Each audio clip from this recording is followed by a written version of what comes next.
Halo, perkenalkan nama saya Juliana Nifaskosu dengan NPM 09207x7 dari kelas reguler 2A dari Prodi S1 Keperawatan, mata kuliah Psikologi Kesehatan. Di sini saya akan membahas tentang perilaku manusia. Manusia, apa sih pandangan filsafat tentang manusia? Pandangan filsafat menurut Descartes tahun 1596 sampai 1650 Masehi. Manusia adalah perpaduan antara jiwa dan badan dengan ungkapan cognito ergo sum, yaitu saya berpikir karena saya ada. Manusia berpangkal pada kesadarannya atau berpikir. Apa itu perilaku manusia? Perilaku manusia adalah tindakan atau aktivitas yang mencangkup antara lain berjalan, berbicara, menangis, tertawa, bekerja, kuliah, menulis, membaca, dan sebagainya. Baik yang diamati langsung maupun tidak langsung. Tingkah laku atau perilaku adalah respon terhadap stimulus yang berasal dari dalam maupun dari luar. Derajat kesehatan, morbiditas, dan mortalitas, yaitu ada keturunan, derajat kesehatan, pelayanan kesehatan, lingkungan, dan perilaku. Apa itu perilaku kesehatan? Yaitu perilaku yang memberikan kontribusi terbesar dalam menentukan status kesehatan individu dan masyarakat. Apakah individu itu status kesehatannya baik, sehat, maupun tidak baik, kurang baik, yaitu sakit. Perilaku kesehatan adalah usaha seseorang untuk memelihara atau menjaga kesehatan agar tidak sakit dan usaha untuk penyembuhan bila mana sakit. Isu psikologi kesehatan mencakup apa aja sih? Psikologi kesehatan mencakup berbagai masalah mulai dari rasa sakit kronis hingga penyakit mematikan, dengan tujuan membantu orang meningkatkan kualitas hidup mereka dan menangani masalah kesehatan tertentu. Mereka juga mempromosikan perilaku sehat dan menangani masalah psikologis mendasar seperti stres, depresi, dan kecemasan.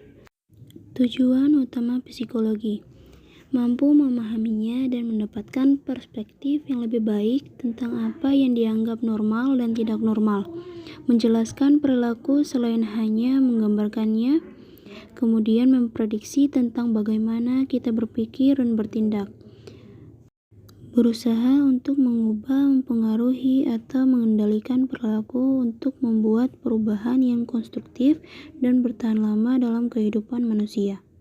Perilaku pencegahan penyakit. Perilaku pencegahan penyakit adalah merupakan bagian dari perilaku kesehatan, yaitu upaya seseorang untuk mencegah agar terhindar dari penyakit. Berbagai pendekatan psikologi, yaitu ada pendekatan humanistik, pendekatan biologi, pendekatan behaviorisme, pendekatan kognitivisme, pendekatan psikoanalitik. Pendekatan behavioristik menurut B.F. Skinner tahun 1904 sampai 1990, yaitu memandang manusia sebagai mesin yang didorong oleh alam sadar dan lingkungannya. Perilaku manusia sebagai hasil dari belajar yang dipengaruhi oleh faktor lingkungan juga pengalamannya. Pengembangan teori ini belajar sosial dari social learning theory. Konsep belajar sosial adalah modeling atau tiruan. Kemudian ada 4 fase belajar sosial, yaitu fase perhatian, yaitu mengamati, fase retensi, yaitu meniru perilaku yang diinginkan. Kemudian ada fase reproduksi, yaitu membandingkan model menghasilkan perilaku. Kemudian ada fase motivasi, yaitu berperilaku seperti model. Pendekatan behaviorisme menurut Ivanov P. Pavlov tahun 1849 sampai 1936, yaitu aktivitas psikis adalah serangkaian dari refleks-refleks saja karena ada proses refleks yang berkondisi.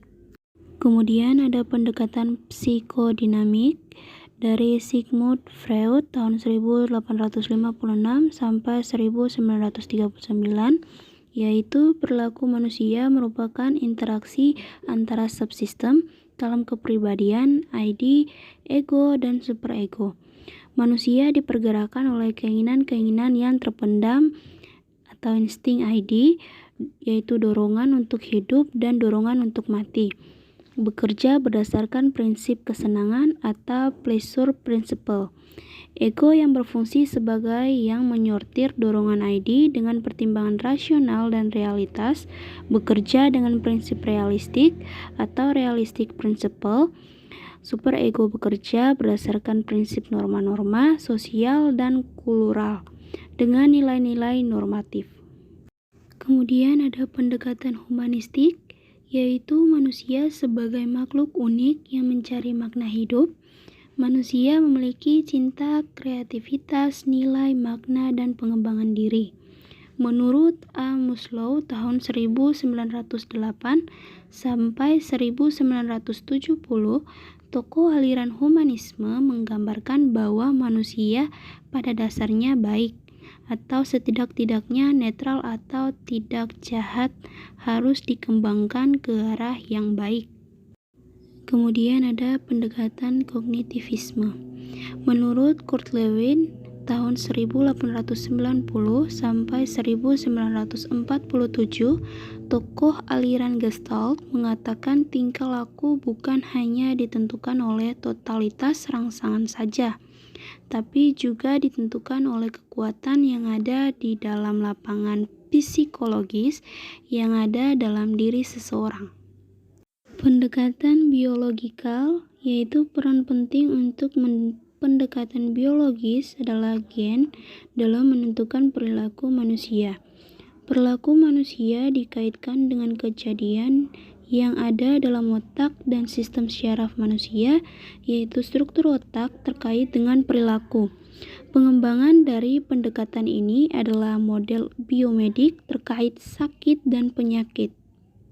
Sekian dari materi yang dibawakan saya. Terima kasih.